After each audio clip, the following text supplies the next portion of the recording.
I was thinking about something. The question occurred to me that I would like to pose.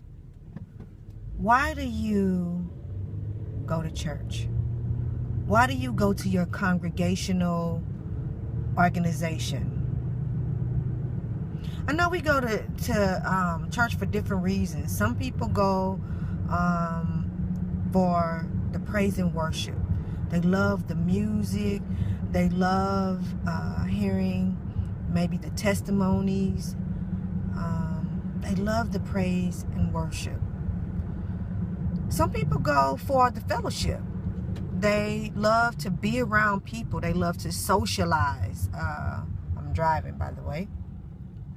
But they go because it's just a replacement of going to the clubs. They don't want to go to the clubs anymore. Or some people still go to the clubs, and this is just an added event for certain people. It's just an added way to dress up and put on makeup or nice fancy clothes and go and have a good time. Some people go because they're hurting. They have a need. They're longing for something. They have a desire to find love or healing. Some people go for education, for the teachings, for the study, for a better understanding of who God is, who Jesus is, and how to carry out that understanding. Why do you go? And I wonder about that because I noticed that we all notice that the world is waxing worse and worse. Things are worse. The Bible says in those days, good would be called evil, and evil will be called good. And I see that all the time. I see it. I feel it. Some people don't even recognize it.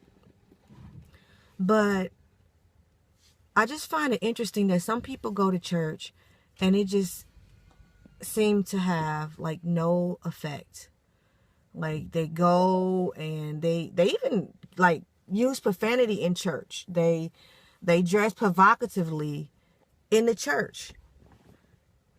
So they're sometimes coming there to distract or to seduce, to find something, because the enemy, the devil, his deities are also actively looking to kill, steal, and destroy.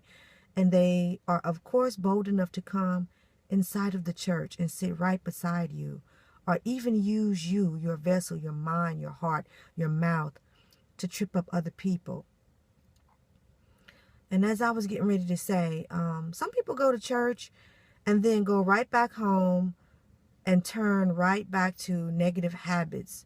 The way that they treat people, mean and evil and nasty and gossip, and they go immediately from church. And girl, I saw so-and-so in church and she had on a skirt that was like this and her kids were looking like this. And I saw brother so-and-so and he's so fine and this and this and that.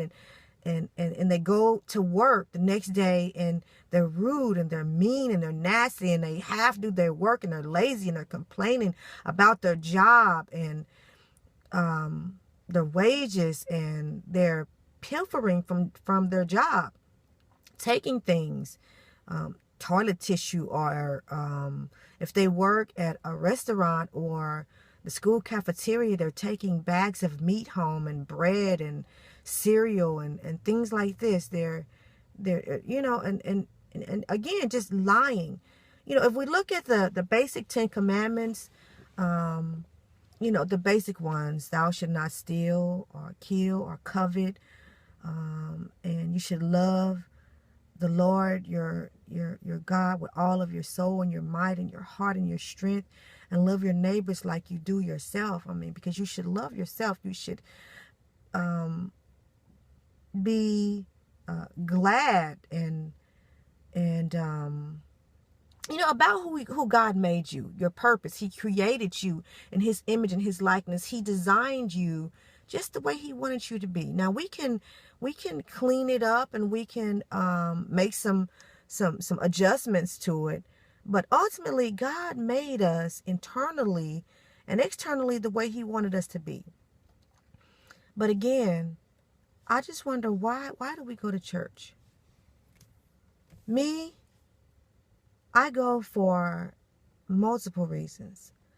I do want to learn things. I want to go deeper in my relationship with God. I want to fellowship. I want to meet new people. It encourages me to see people seeking God, desiring to know him, desiring to straighten their life up and to become cleaner in their heart. And yes, I love to hear the music because it's edifying.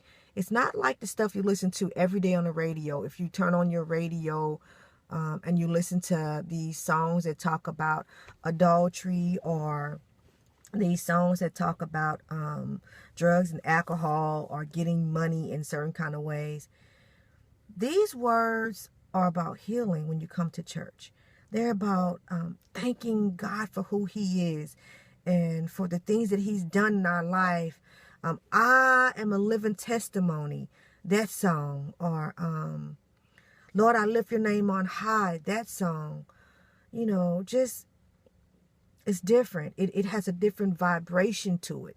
And we don't always understand the frequency and vibrations in music. A lot of people don't.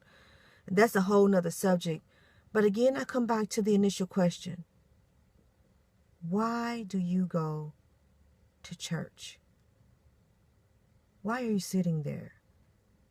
What are you going for? Do you take your children? And why do you take them? Are you being an example for them, showing them that it's important, it's essential that we have a personal relationship with God, and that we take what we learn in church and we apply it to our daily lives? We work out our own soul salvation. We don't just go to church and not take our Bible or even our cell phone that we can log on to and find scriptures. We don't just go there and compartmentalize our relationship with God. But we go there. I go there with an empty toolbox. And I go there to gather tools and seeds that I might come out here and help to build or repair or plant. That's why I go to church. I'm sincerely seeking and searching and desiring to have God live in me and through me. Why do you go?